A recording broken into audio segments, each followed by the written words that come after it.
गोटे के प्रणाम करे छी। आई हम एकटा गौरी पूजा के गीत गाबि रहल छी।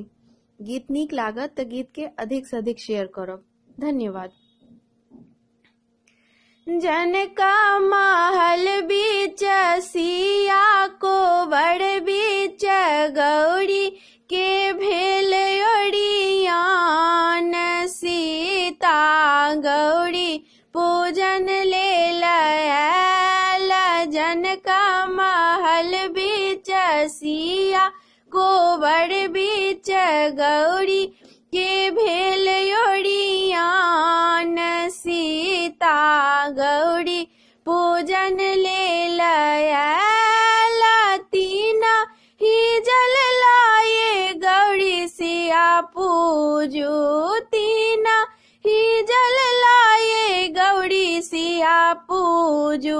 गंगा के जल लाए, जमुना के जल लाए, सरजुग के जल ओरियल, सीता गौरी पूजन लेल आयल। गंगा के जल लाए, जमुना के जल लाए, सरजुग के जल ओरियल, सीता गौरी पूजन लेल आयल। तीना पटोर लाए गौरी सिया पूजू, तीना पटोर लाए गौरी सिया पूजू।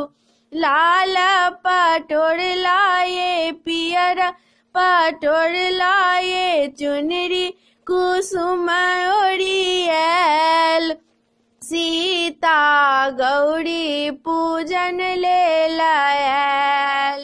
लाल पटोर लाए, पियर पटोर लाए, चुनरी कुसुम ओरियल, सीता गौरी पूजन लेल आयल।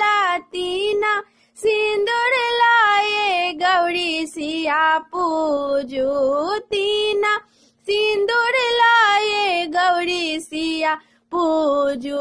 लाल सिंदूर लाए, पीपा सिंदूर लाए, अचिन सिंदूर ओरियल, सीता गौरी पूजन लेल आयल।